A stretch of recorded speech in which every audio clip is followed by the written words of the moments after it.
Testimony continued today in the most notorious criminal trial in Richland County. Dr. John Boyle is accused of killing his wife Maureen and burying her body. The 12-year-old son finally took the stand. Boyd confidently told the jury it was his decision to testify against his father. I heard a scream. I heard a thud. It was about this loud. We, the jury, find the defendant guilty. I decided at an early age that our trauma should not be what defines us. It's what we choose to do with it that does. I'm here to share my unique perspective on true crime, mental health, society, and popular culture, and always with a slight sense of humor. I'm Collier Landry, and welcome to my show. Mover Nation, what's going on? What's going on? What's going on? Hey, happy Monday. Monday Live. We're doing a little schedule adjustment starting this week. Going to be doing lives every day and going to be doing some other content. I just got off a really cool interview with Nema Rahmani. We were talking about all things Diddy, and because that's what we do. Nema Rahmani is an attorney based here in Los Angeles, and so we got a great little video that's going to be coming out very soon. But I wanted to share with everyone. Come here, sweetheart. Look who is back in the studio. That's right. It's the return of Marisol. There she is. There you are. And you've got your treats too, don't you? She is back. You were back from your little vacation.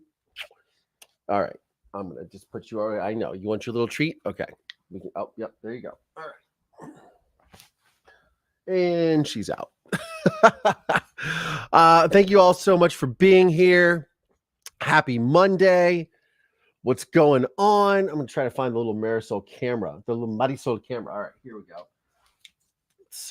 We're going to reinstall this now that she has returned. She had a little break, which means I had a little break. I missed her terribly. Come on, computer. Let's go. All right. There we go. I missed her terribly, but she is back. And all right. Extra camera. Oh, hey, there we go. There she is. She's got her little treat. She's very happy. Her little collagen stick. Say hi, sweetheart. We'll just keep her right there. Welcome, everybody. Welcome, Zet. Welcome, Gen X to the 7th Power. Welcome, Cat Loves Cat Skills. Welcome, Liz. Welcome, Danielle Tamaro. Carol Sue Scott. Welcome, welcome. Good to see everybody. Chrissy Versace, Elizabeth C. Rui. Cat. All right. Thank you all. On the Outskirts is here. Thank you all so much. All right. So, lots going on in the true crime world. I'll get it. Karen Fan, there she is. What's up? How are you?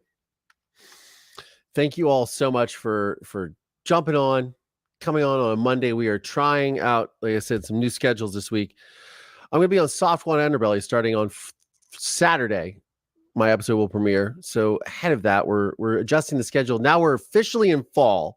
So now we're into our fall and winter mode. More lives, more content. Since I won't be able to be outside as much. I mean, I live in Southern California. Let's get realistic. But I will be, I'll be making more stuff. So it's good to see everyone. I'm just going to tell this guy. Like, I don't know why I tell them, hey, I'm live and I'm doing a live here on YouTube. Come check me out. They're like, no, let me just text you back and forth so we can have a discussion that we don't really need to have right now. Oy vey. If anything deserves an oy vey. Now, Marisol, I want to put you in the corner. Okay. Well, we're just gonna have to do it like that. Anyways, so guys, lots of stuff. Marie Hathaway, thank you so much for joining. Bex BZ. Thank you so much.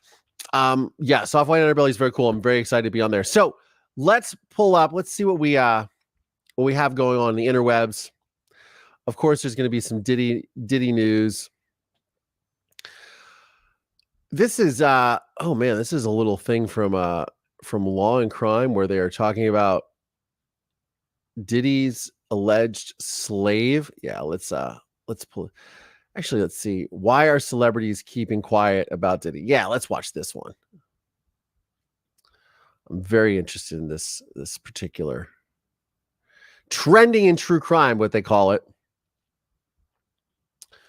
As we know, Diddy is trending in true crime. Boom. Let's see what they have to say here. The alleged crimes of Sean Diddy Combs are what's trending in true crime this morning. Welcome back. I'm Julie Grant.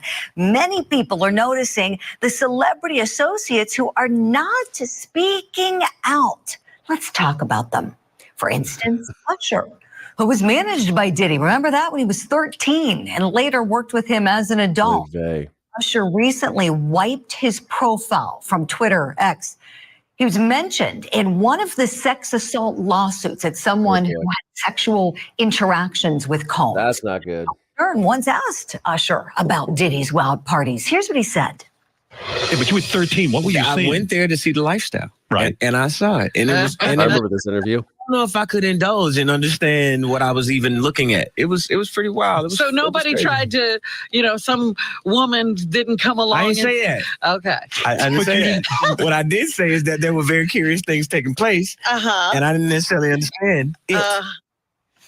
And we've got another Diddy associate who's noticeably quiet this morning, Justin Bieber. The singer becoming acquainted with Diddy around the age of 15 years old. And many are speculating that Bieber could be a victim, but Bieber himself has not commented. Our question this morning, which celebrities will break the deafening silence? We got an awesome power panel standing by. Let's bring them in now. Law enforcement expert Sonny Slaughter, entertainment commentator Holland Reed, and corrections officer and the former president of the New York City Correction Officers Union, Elias Hussamadeen. Good morning to you all. Holland Reed, I want to start with you, please. The entertainment industry is abuzz. Tell us what you're hearing this morning. What I'm hearing this morning is that we've gone from just shaking in the boots to sheer panic. As you said in your opening statements, Julie, the silence is deafening, especially from longtime associates of Diddy, such as J-Lo, who dated him for a very long time in the early 2000s, Usher, who was one of his proteges, along with Justin Bieber. These are people that had firsthand accounts and experiences with this man, and they are quiet. And the reason being is they don't know what part of their experiences are on those tapes that the FBI has and what they got during those raids. They don't know if it was criminal or just a part of whatever, their adult consent, pleasure, whatever you want to call it. But what they're worried about now is their own brand, their own empires.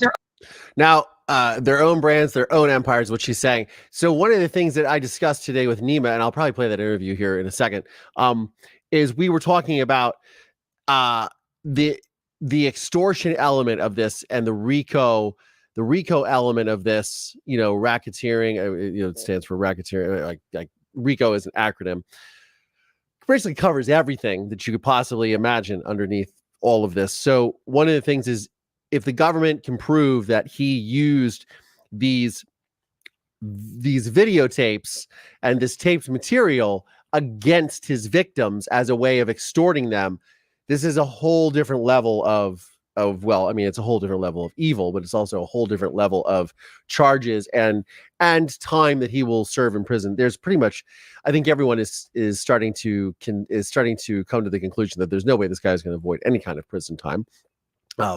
There is so much that is against him. But anyways, let's get back to the video.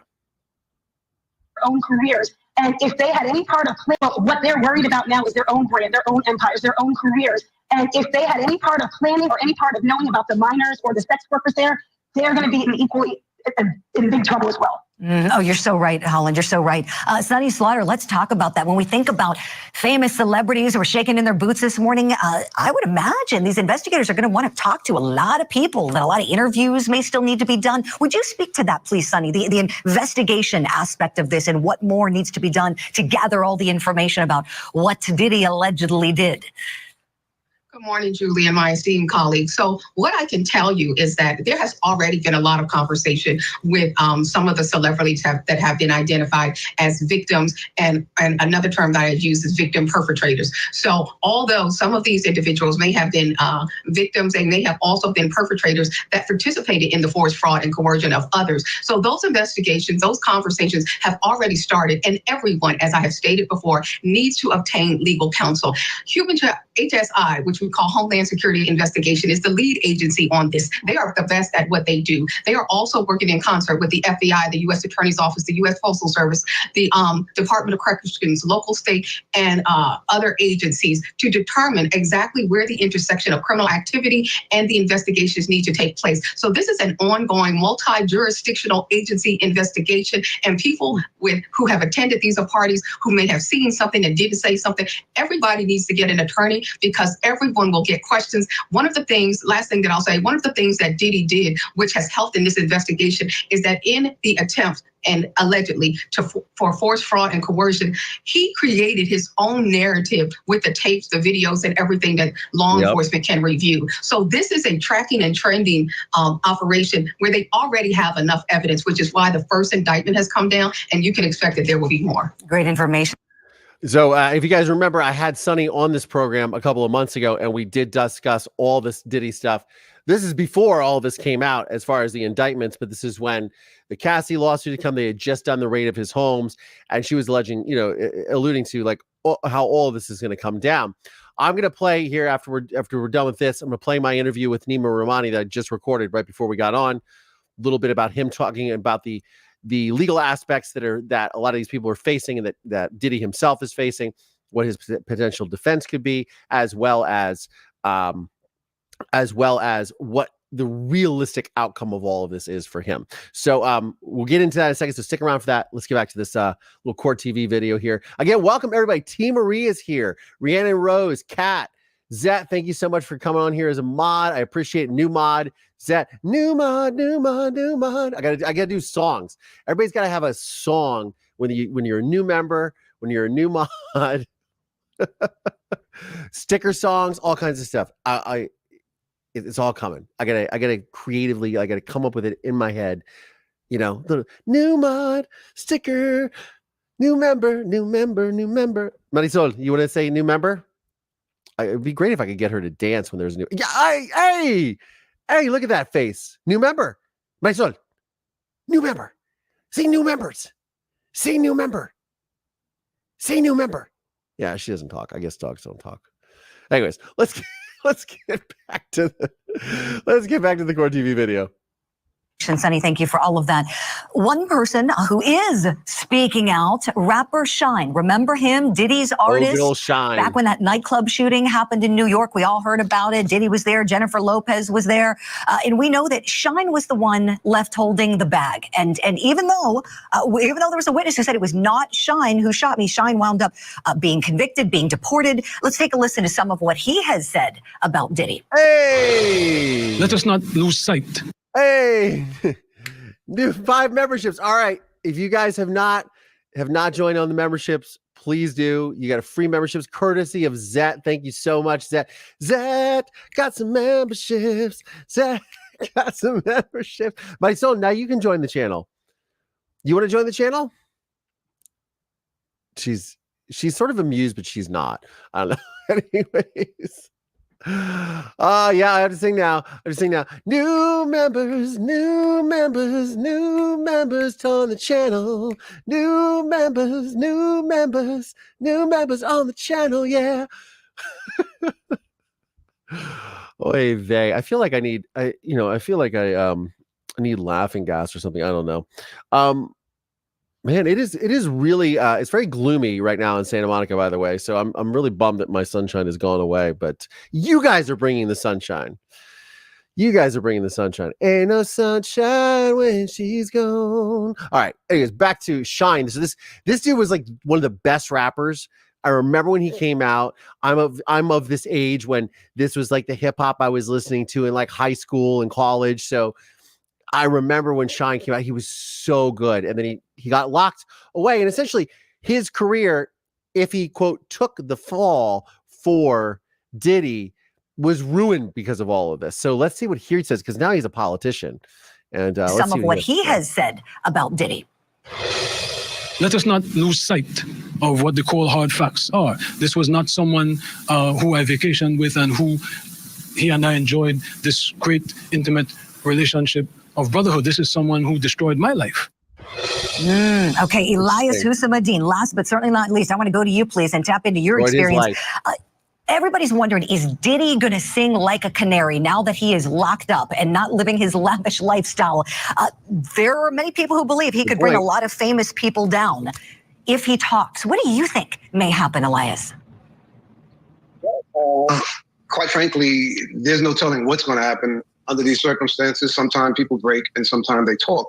One of the things that I was asked about was whether or not he should be placed, or whether or not he's placed under a suicide watch. I don't think so either, Cash. And in those situations when we have people of his notoriety in jail, suicide watch is something that it would be negligent not to put him under, considering what's going on and everything that's been said since we've been on this broadcast, and considering that suicide is the #1 cause of death inside the jails and the prison. But there's a possibility that he, as well as others in the past, might break. I see it potentially happening, because when I look at this indictment, I mean, this is nasty. This is filthy, dirty stuff being alleged. And I would imagine if there's any hope of a deal, Diddy would take it.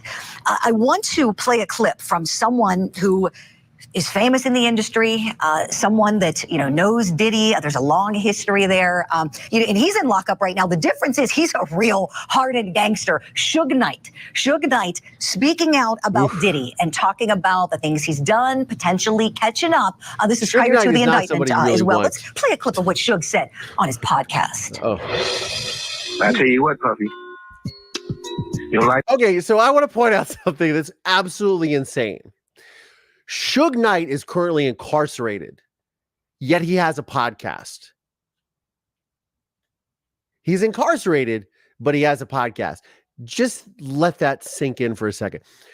Also, we all know that Suge Knight is a very, very, very not a nice person, not known as a nice person. In fact, I don't know if you guys caught the new season of whatever it is, the America's Got Talent or the Voice. Sorry, The Voice. Snoop Dogg is a host of the Voice now. One of the hosts with like Gwen Stefani. I don't watch these shows, but he's got the necklace. He's got the Death Row Records necklace on, which was Suge Knight's company way back in the day when he signed Tupac Shakur, and then he started this whole thing. And Suge Knight. So I'm surprised that Snoop is like representing that, especially with all this chaos. It's really wild. But if you look at the promos for The Voice, which I won't show on here because they're probably showing in the ads, who knows? It will get in trouble. But he's got the Death Row Records necklace like Tupac Shakur had on the cover of his double album when it came out, which was called All Eyes on Me. Man, this is like taking me back to my childhood. This is so crazy. I have such a great memory. Remember, guys, we also have a Facebook group that you can join. Please, if you're on Facebook, join our Facebook group. The link is here. And let's take a poll, too. Do you guys think, real quick, do you guys think Diddy will face justice? Let's see. Okay, hold on. That's not a great point.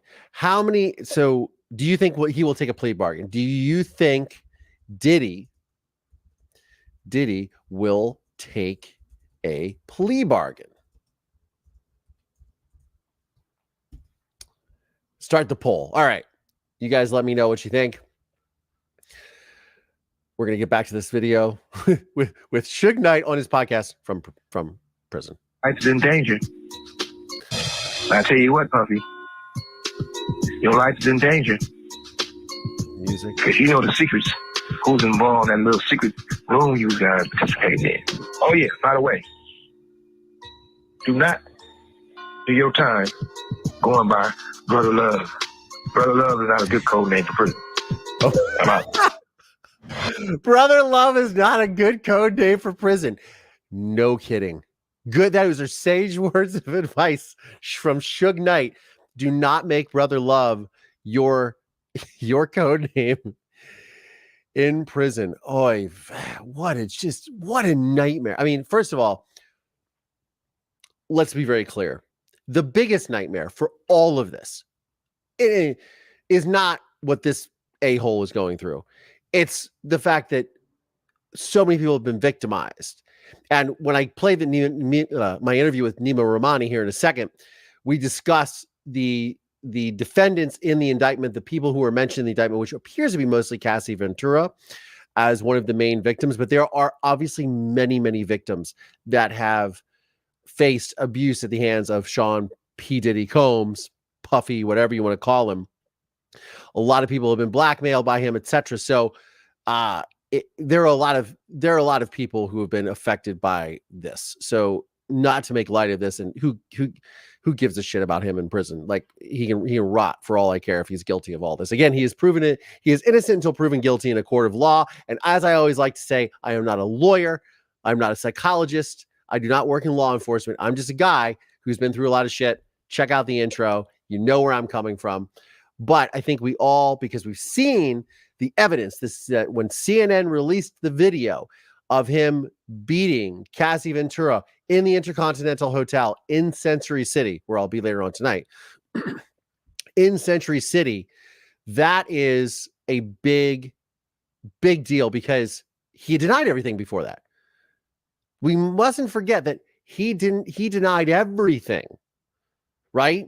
So the fact that he is, now facing the repercussions, the ramifications of his actions is great. And the video doesn't lie. He can lie. He can say, oh, I had nothing to do with this. He settled the lawsuit with Cassie in November of last year, 2023. Within a day, I believe it was November 29th, or 28th, it was filed, and 29th, it was settled. Denying everything. And then the video comes out. Then he says, oh, I'm sorry. I was going through a really rough, as any good, my father did the same thing. If you guys watch my film, A Murder in Mansfield, if you watched it, he goes into the poor me victim mentality. Oh, I was suicide. I felt this. Oh, I felt bad. It was my sad.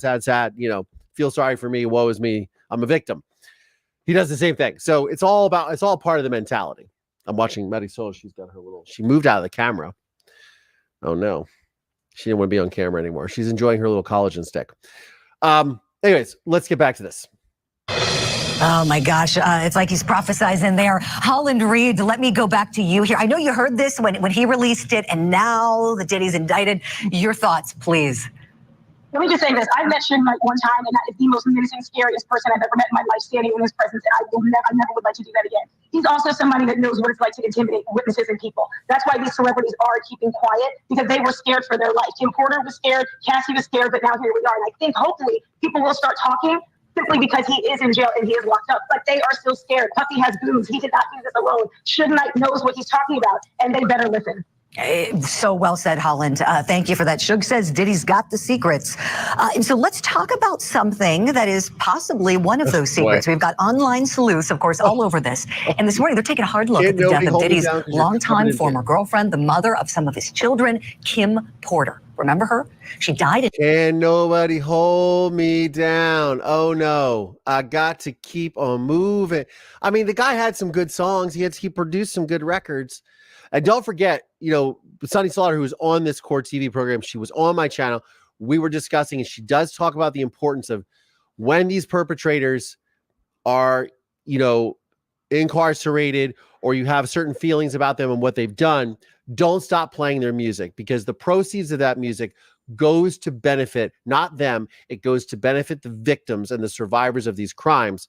So don't think, and I've made this mistake myself, so it was great to hear this from her. There's another video, you guys can check it out, that I released last week with Sunny Slaughter, where she discusses the importance of still playing the music, because the music is what fills these coffers of these victims' relief funds and provides for things like counseling, mental health services, obviously, and restitution for them, and financial restitution where they can, feel some, alleviation of damages that have been caused them and injury. Marisol is just, what are you getting into, little one? Chew on your stick. Chew on your bully stick. Come here. Say hi. Come say hi. Come say hi. We're watching about the bad man. Come on. She wants her toy. All right. Let me show you. We'll do a little share here. Marisol. It's your Macron. I got her these stuffed Macrons. They were like on sale at the PetSmart. Anyways, all right. She's not amused. Chew your bully stick. What are you doing? This dog, I swear. All right. Back to the video. In 2018, at the age of 47. This is Kim Porter, who passed away. She died in 2018 at the age of 47. 47. Her cause of death was listed officially as pneumonia. And we know that Kim Porter was working on a tell-all book at the time, which, by the way, may still get released. People very close to her and Diddy say that she was a victim of years of physical and sexual abuse. A former bodyguard for Combs has repeatedly talked about it online. Take a listen. He broke him. Let's say allegedly, but it was told by people in her camp that he broke Kim's nose on. Let's say allegedly talked about it online. Super chat, super sticker. Thank you so much. Cat loves cat skills. Yeah. Take a listen. He broke him. Let's say allegedly, but it was told by people in her camp that he broke Kim's nose on a yacht. So Cassie's story is Kim's story. So terrible. Cassie's book is Kim's book. Gene Deal right there seems to know what he's talking about. So our question to our power panel now, is Kim Porter's death going to be investigated? Let's bring them back in. Sonny Slaughter, I want to go to you on this, please. What do you think? I think there's an opportunity for them to reopen the investigation into Kim Porter's death and to really start listening to what some of the people in her camp and friends have been saying all along. This is not a news story around Kim Porter, and I hope that it really does get the eyes that it deserves, because these are horrific allegations. And although they're allegations, they're so horrifying, and so many people knew and so many people ignored. And there's a reason why many people did. But right now, I think there's an opportunity to look at this death more intentionally and to get justice, if necessary, for Kim Porter and for her children, their children. Yes, Sonny. Well said. And for anybody wondering legally, always remember this little teachable moment. With homicide, there's no statute of limitations. So if it was a death in that way, then investigators can proceed with charging. And so as of right now, pneumonia is what it was officially deemed. Teachable moment, everyone. With homicide, there is no statute of limitations. That's good to know. That's good to know. Let's finish this out, and then I'm going to bring on my interview with Nema Rahmani. We'll see if it gets cracked open in light of all of these circumstances. Elias Husam-Adin, I want to tap into your experience with corrections work. So tell us, as we wrap up this segment for today, we're going to be talking about Diddy every day, just about, tell me, if you had to give him some advice on how to live in lockup, because this is not what he's used to. As we know, he doesn't have wait staff and, a masseuse and whatever else he has in his daily life, a chauffeur. How would you recommend he live for his own safety and security in there? In the past, most people of notoriety like Diddy, that we've had in custody in jail, usually they spend a lot of time in solitude by themselves because they can't even be in general populations because there's no telling what's going to happen, what they're going to do. So he's going to spend a lot of time alone thinking about everything that's going on. And the best advice would just keep your head down and pay attention to your surroundings, because there's not a whole lot that somebody that's used to the type of lifestyle that he's used to is ever going to adjust to. And I guess the quicker this trial is over for him, the better it is for him when he could actually, when he goes away, begin to live that life that inmates or detainees have to live. Mm-hmm.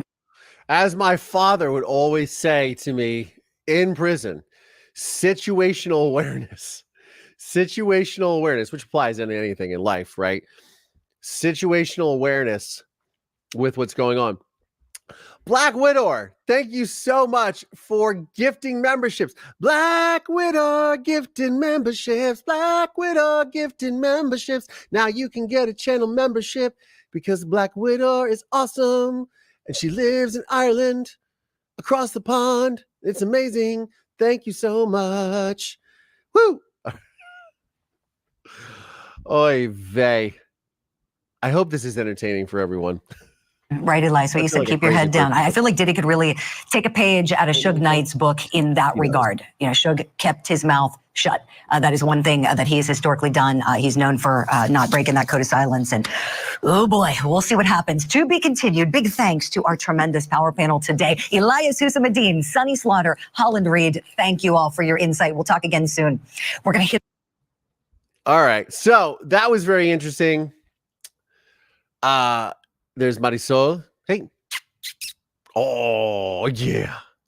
There she is. She's still hanging out. Okay, so I'm going to bring on my interview that I did earlier today with Nema Rahmani, who is an attorney here based in Los Angeles. You can see him on Court TV, Fox. I just saw him in a documentary about Lou Pearlman the other day. I saw him in a documentary about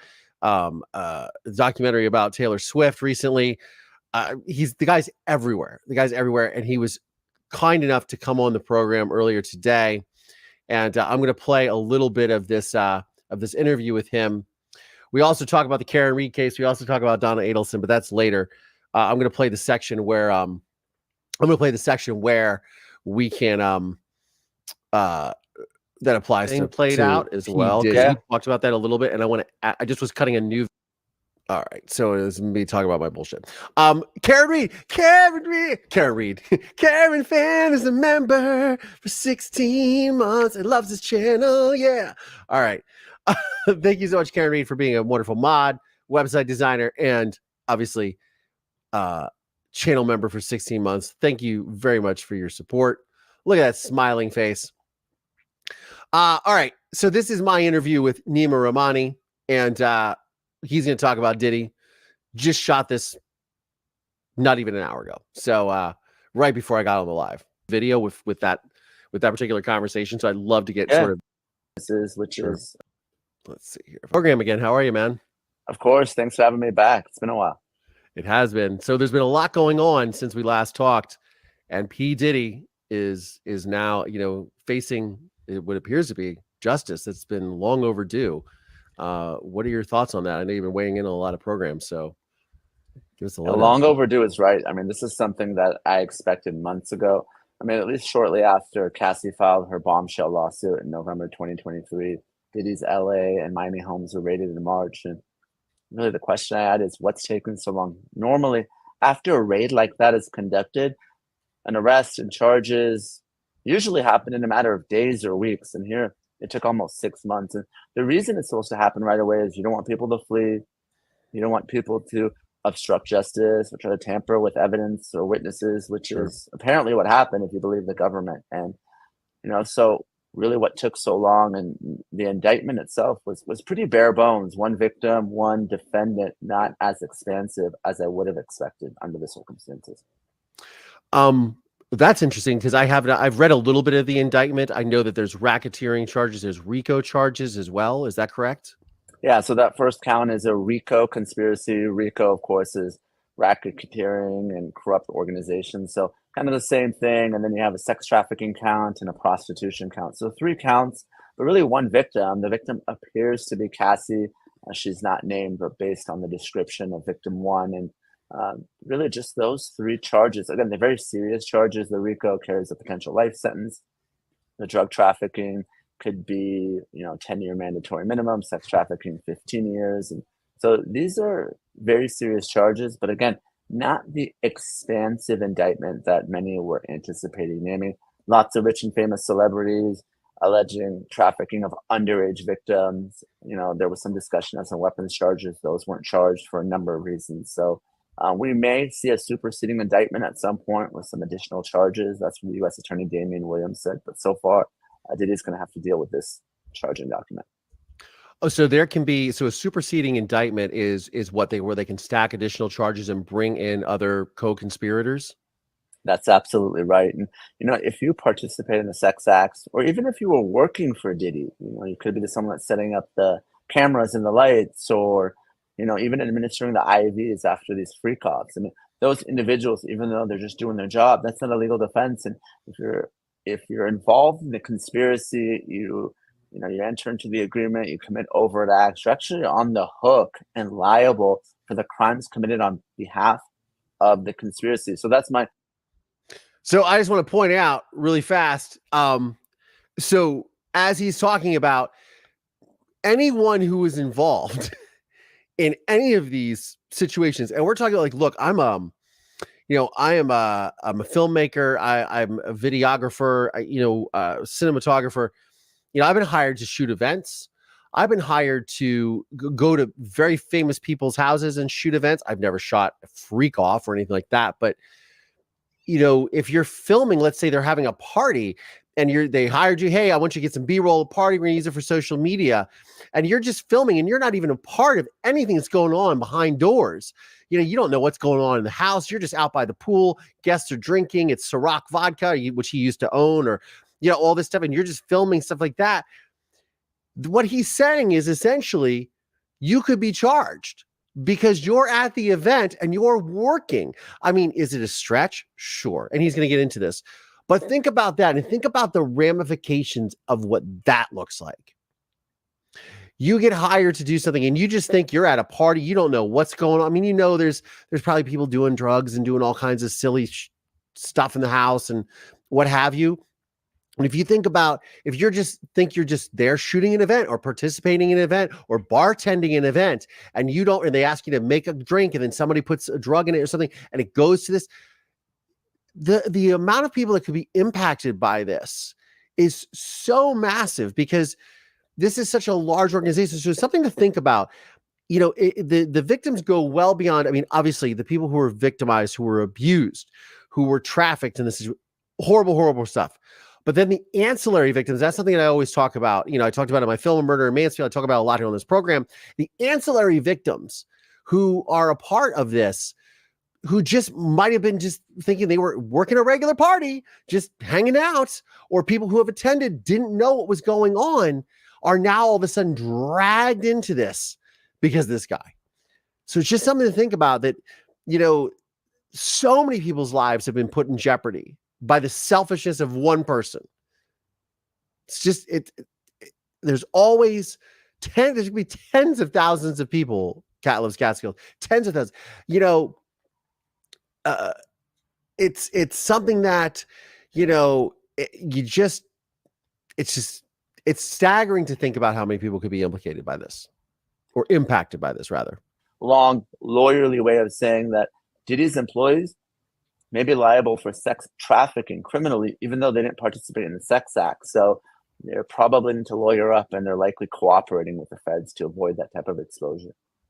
Yeah, so that would mean anybody who was having anything from down to like the caterers to the people who brought in, you know, could they, you know, stuff from Costco or what have you. Everyone can. When these people like bodyguards, like find your words, Collier, find your words. Sometimes a lot of times you guys see these videos, they're edited. I edit them, so I might stutter through something. The people from Costco, find your words, Collier. Find your words. It'll be okay. You'll get through it. I promise. For example, I'm assuming the bodyguards are probably at the top of that list. Would that be accurate to say? Yeah, I'd say the people that are most liable right now. One is Christina Joram. She is Diddy's reported right-hand man or woman in this case, or his chief of staff. She reportedly, at least if you look at the civil lawsuits, she's named in one of them, Little Rods, but she would carry the drugs around for Diddy in her backpack. Again, these are all allegations in the civil case, but she and Diddy were reportedly very close.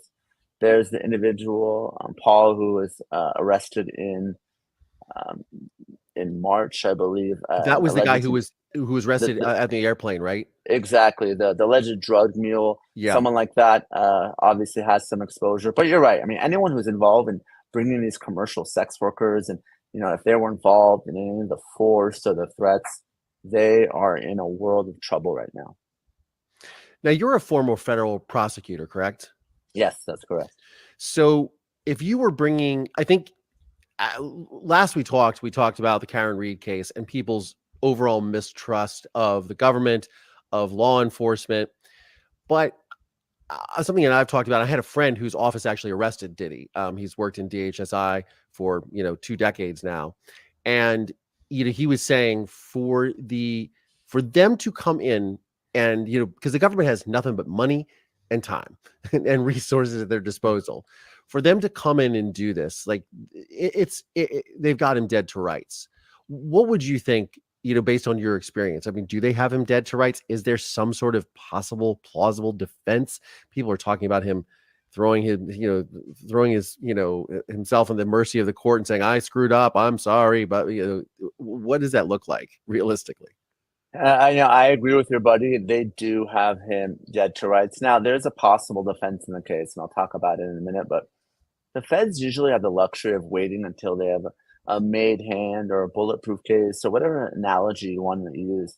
I kind of contrast it to state law enforcement. And we can talk about the Karen Reed case, that's a state case. But normally what happens in a state prosecution is police arrest someone and the district attorney, the city attorney, county attorney, whatever the case may be, the state prosecutor is stuck with the case. Could be a good case, could be a bad case. The feds prosecutor is actually more involved in the investigation. Obviously, you saw them involved in the search warrant. So they have the luxury of waiting until they think that they have a case that is provable beyond any doubt, and certainly beyond any reasonable doubt, before they go to the grand jury to get an indictment and then go to trial. That's why the feds rarely lose. Also, just frankly, they have access to the best resources in terms of law enforcement and the federal government, right? They're not cash strapped like some of these cities and counties are.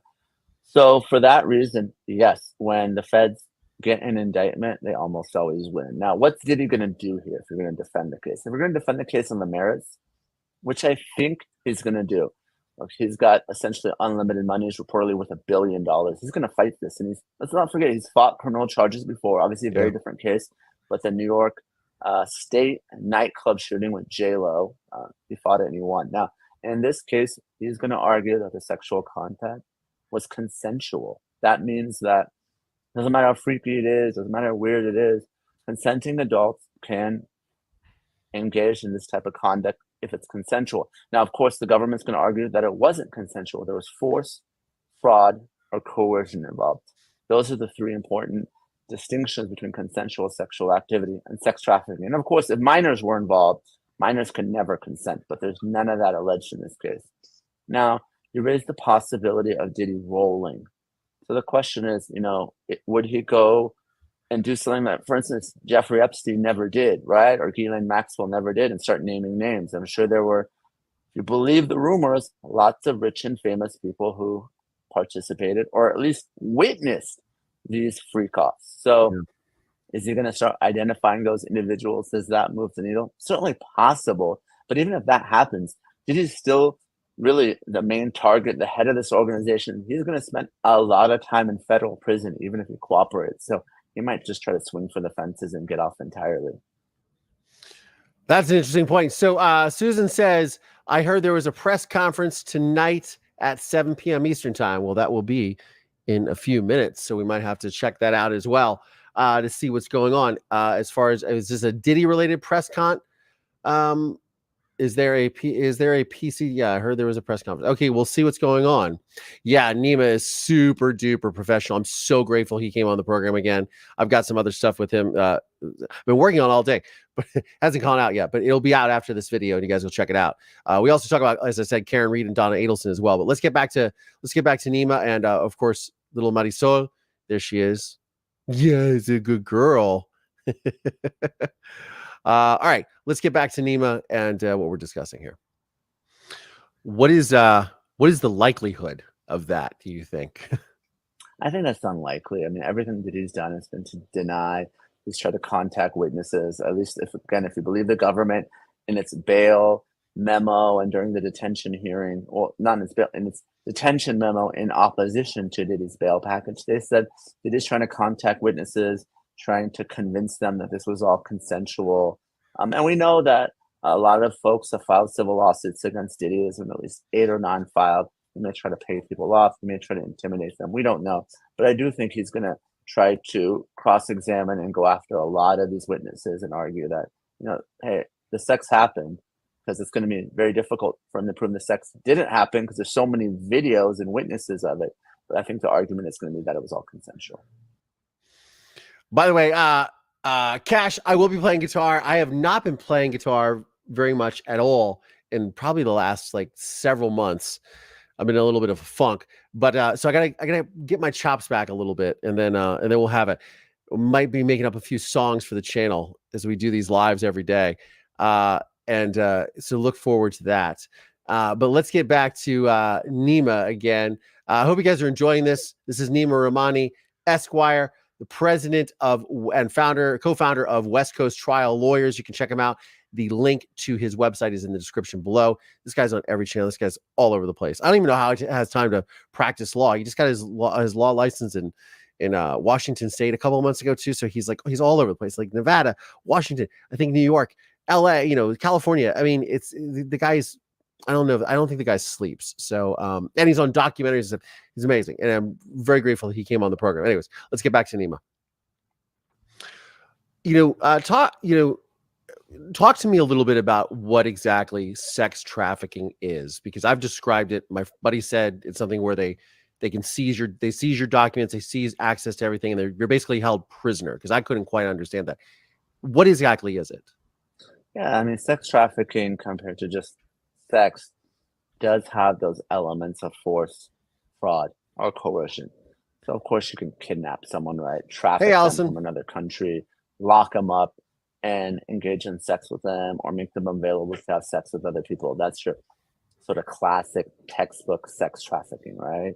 Or, there's a runaway that's kidnapped and she's pimped out. And maybe she's not locked up, but because of the pimp's force and fear that is imposed on this victim, that she's not free to leave or engage in acts on her own. And any money that's made is given to the pimp, right? So just really fast, it has not been proven that any minors were involved. There's nothing in the indictment that mentions minors at all. So just to clarify, there is speculation that minors were involved. And as I think I explained before, my friend who works for Department of Homeland Security, when he was talking to me about this, he's like, he was not sure, but there is speculation of that. And as Nema will get into later on in this conversation, the indictment can also be upgraded, for lack of a better word, where they can add charges if they find evidence or they have more witnesses come forward that have knowledge. So just something to keep in mind. But as of right now, there's been no alleged abuse of any minors in this situation. So just want to make that distinction clear. Classic sex trafficking. But in Diddy's case, there might have been that force, and we all heard about the guns and the AR-15s.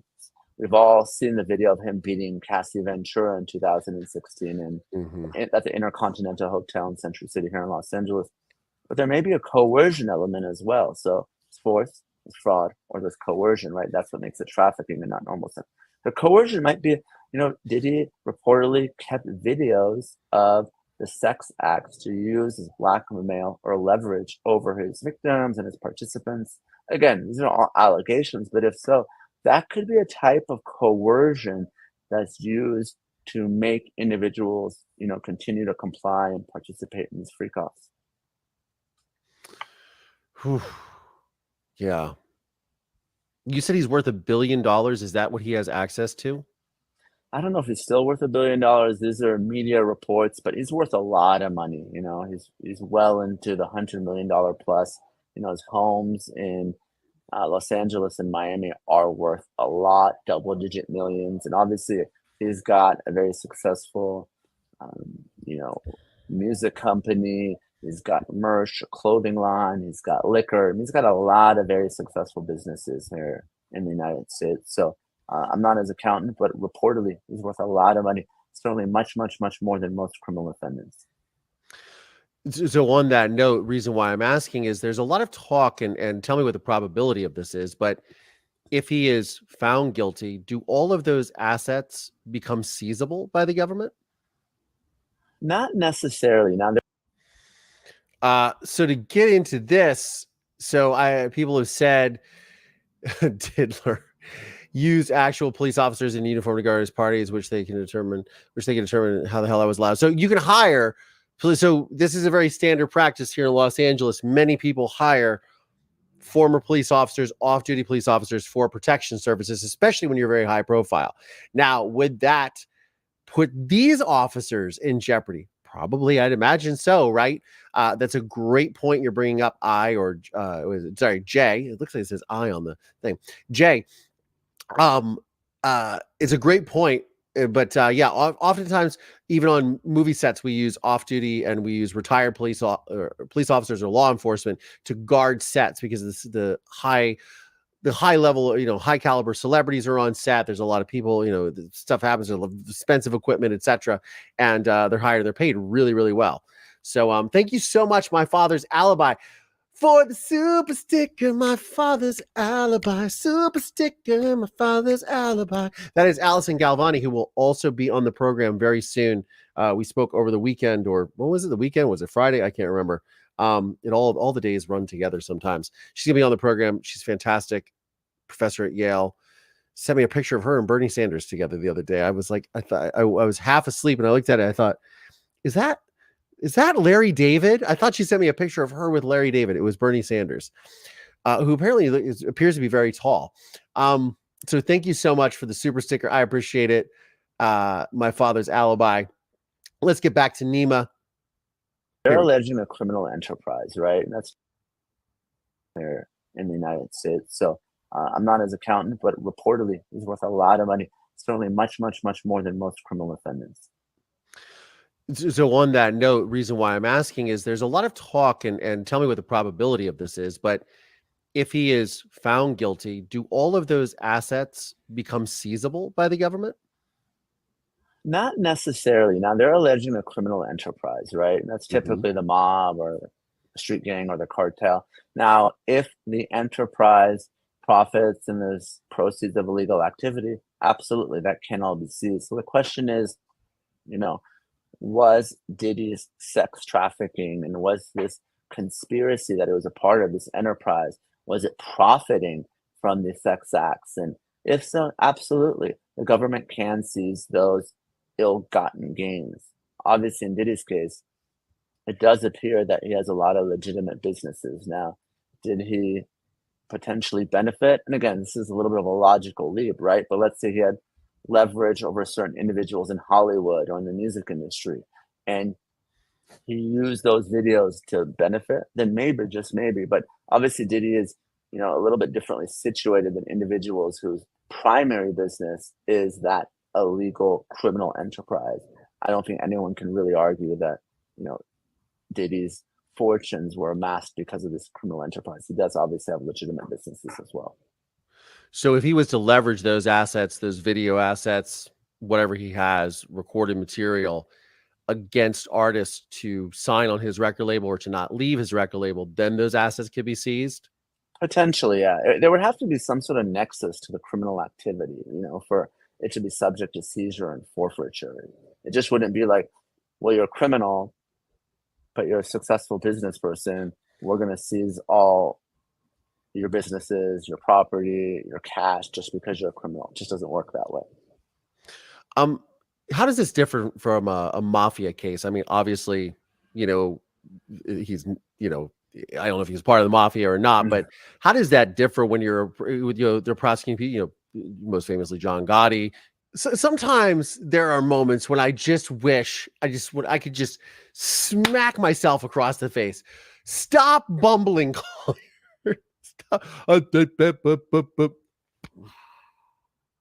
This is why I edit everything. This is why I edit it, so I don't sound like such a doofus. So John Gotti, it gets worse. I apologize. This is unedited. I just recorded it. We'll see you later on the outskirts. By the way, thank you so much. Thank you so much, guys, for the super stickers, the super chats.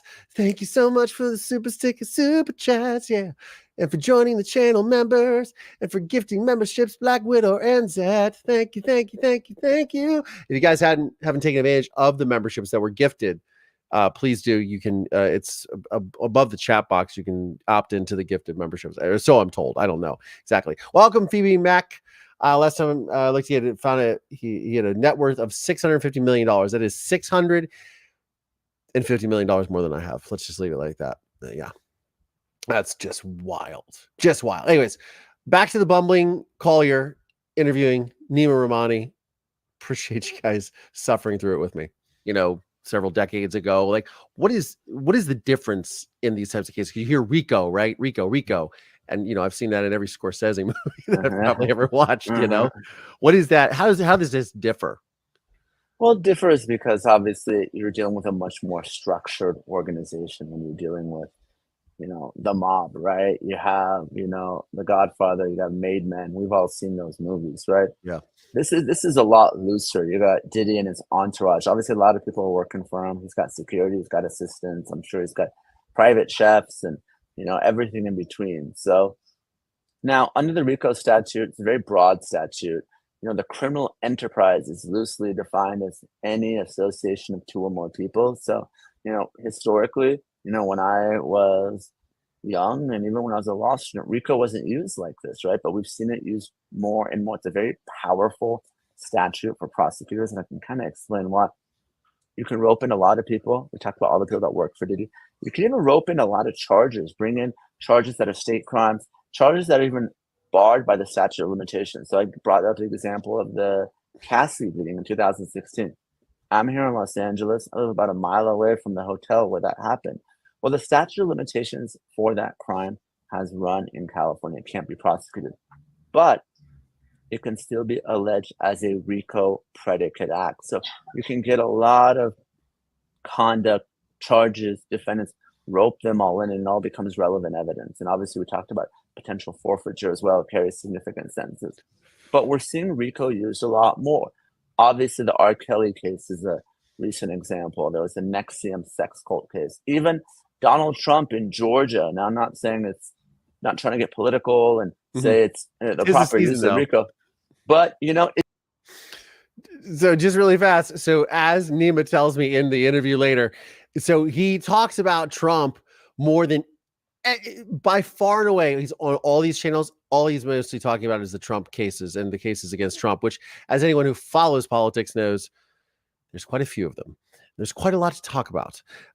So he apologizes for it because this is all he mostly goes on shows and talks about lately is the Trump cases and the Trump trials. So he's like, he's like, that's what they ask about. That's what I talk about. He's like, I've been talking about it for years. So just a side note. But again, I'm so grateful to have him on because he's such a great, sharp legal mind, and he's an LA guy. So I love my LA people. It's even used in that case. So it's a very strong tool for prosecutors to the extent that they can use it. They will, because it gives them an advantage that maybe some other types of crimes do not. The NXIVM cult, Keith Raniere,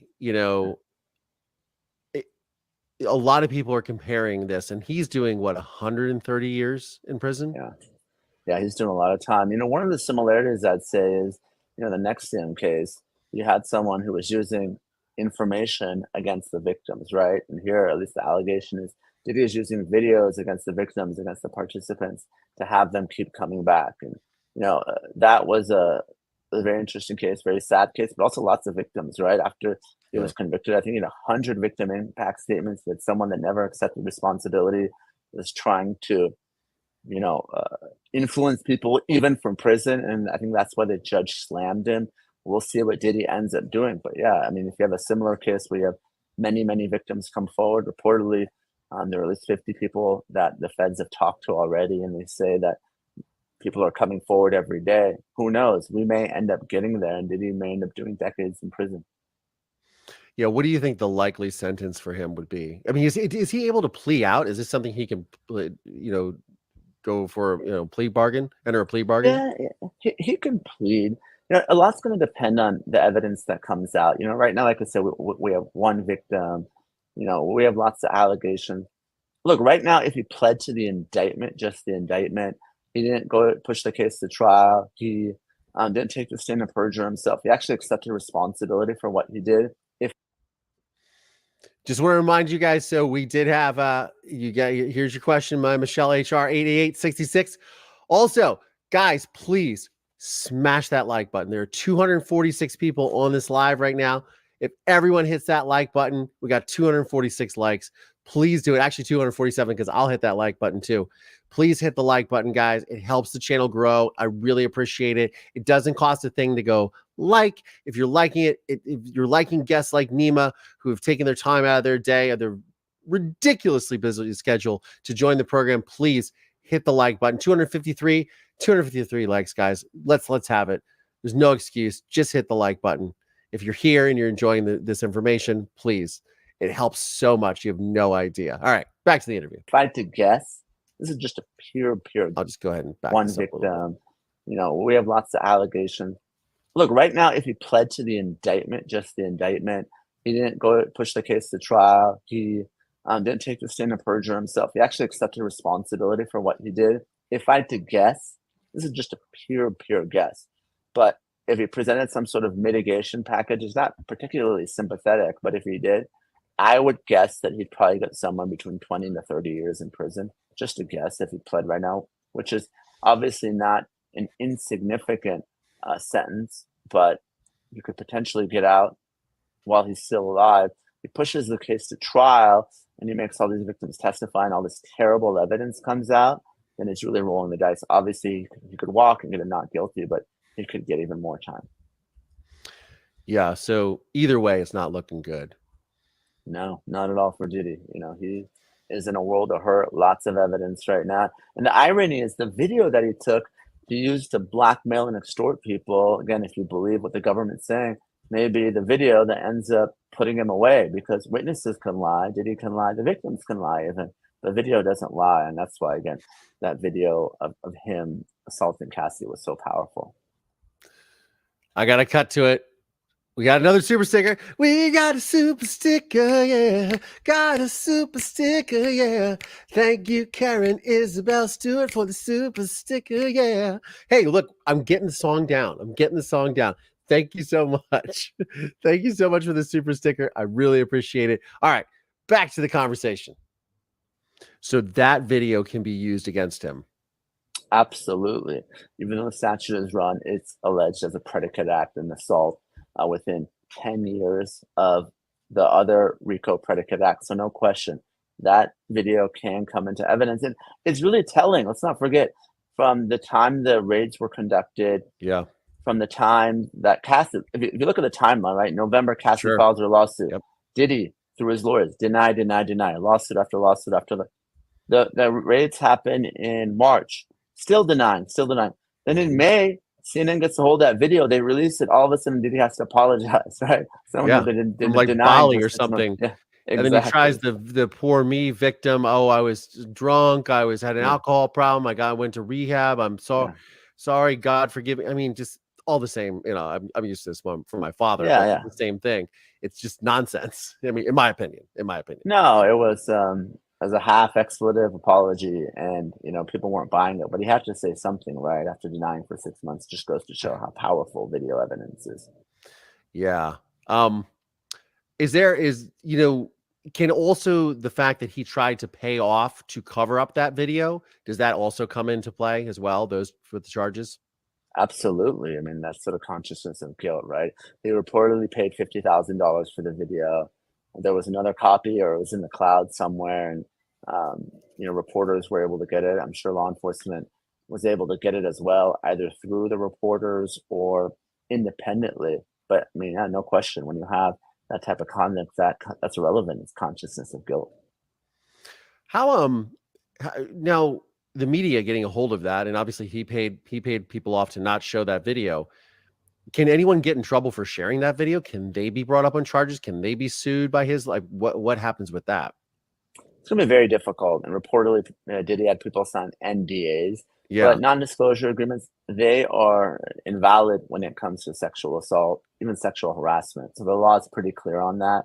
And of course, anyone can produce a video, notwithstanding a non-disclosure agreement, pursuant to a lawfully issued, a valid subpoena. So I don't think anyone has any exposure for producing that video, either to law enforcement or to the media. Interesting. If you were Diddy's defense lawyer, what would it look like? What would you be going for? Yeah. Fortunately, I don't do any criminal defense work, but this is a very difficult case to defend. Obviously, I would assemble a team, and again, I would never take this case because I just represent victims. But if you stuck a gun to my head and I had to, I'd take a look at the evidence and just kind of see, like, how many victims do we have that are willing to testify? Is it just Cassie Ventura? Do I got a shot? Maybe I can beat the case if it's just one victim who's willing to come forward. But if it's, a half dozen or a dozen victims who are testifying, telling the same story of physical and sexual violence, that is a case that's almost impossible to defeat, because jurors might just believe one victim. Maybe they have a financial motive, right? They file a lawsuit, or maybe even 2 or 3. But when so many are telling the same story, it's very hard for jurors to disbelieve it all. I might be looking at some type of deal, some type of cooperation. Maybe I'll try to name names, see what that might entail. But this is going to be a very, very tough case to defend. I think the judge saw that, and that's why Judge Carter, the district judge, did decide to detain Diddy pending trial. This is Nema Rahmani, Esquire. He is an attorney. He is the president and co-founder of West Coast Trial Lawyers. Check him out. His information is in the comments and the show notes of today's episode. Mystery Singer, I'm so glad that you like the Super Sticker song. I greatly appreciate it. All you guys being on the program, I'm going to cut to him giving his little outro here. Does it actually go to trial? Do you think the daughter will be charged? This is we're talking about Wendy Adelson here. The limited information I know from the other trials. Let's try to go to the very end here. Thank you so much for joining the program. I really appreciate it, man. Of course, the limited information I know from the other trials. So, but you're right. The daughter hasn't been charged yet, and the question is, what did she know, and will she ever be? We'll find out. Nema, where can my audience find you? I'm on all social media platforms at Nema Rahmani. That's Neama, last name Rahmani, or my firm, West Coast Trial Lawyers. Nema Rahmani, thank you so much for joining the program. I really appreciate it, man. Of course. Thanks for having me, as always. You're welcome. All right, guys. Mover Nation, we get through another one. Thank you so much to my guest, Nema Rahmani, Esquire, who joined the program. I hope you guys check out the whole episode. I will release the entire episode here momentarily this evening. More sound bites with Nema as well. And I hope you guys enjoyed the today's episode. We are going to be live every day, and there's new content coming out every day. We are in our fall schedule. Fall is now upon us. I can't believe summer's over. I'm so depressed. Thank God I live in Southern California, but it's like gloomy and out right now. So we have a lot more content coming out. Check me out this weekend. Going to be on Saturday, September 28th, which is my mother's birthday. My episode of Soft White Underbelly comes out. Check it out. Also, lots going on. Mover Nation, we also have our live members only meet and greet, which will be this Sunday as well, 3 p.m. Eastern time, 12 p.m. Pacific. If you are a channel member or a Patreon member or supporter, you're a paying member of this channel, you have access to that. We all get on. We get on a Google Meet. Everybody gets to meet each other. And I don't even talk. It's great because you guys just all go back and forth. You guys get to meet each other live and in person, not just only on this channel. So it's a lot of fun. If you are, again, if it will be in the members section as well. So you guys can check it out. The links and all that stuff will be there. It'll be this Sunday, September 29th at noon Pacific, 3 p.m. Eastern time. Mover Nation, we get through another one. Thank you so much. And of course, I got to bring back little Marisol. Marisol, there she is. There you are, sweetie. Again, thank you so much to my guest, Nema Rahmani. Please check him out at westcoasttriallawyers.com. He is a fellow Angelino and a good one at that. Mover Nation, we get through another one. Here's the outro. Mover Nation, thank you so much for watching. Thank you so much to all my channel members and Patreon supporters. And for more exclusive content, behind the scenes videos, monthly VIP meet and greets, and watch parties, please consider supporting me on Patreon or by becoming a YouTube channel member. If you like this video, check out this one right here or this one right here. And don't forget to like and subscribe because it helps with the algorithm. On that note, I'm Collier Landry. I'll see you on the next one.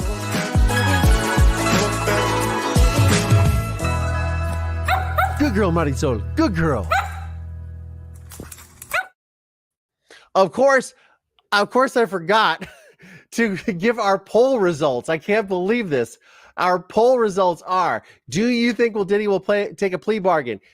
257 votes. 61% of you said yes.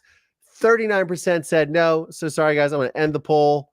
I hope you guys all have a great night. I've already played the outro. So now I'm just going to say, hey, peace out. See ya.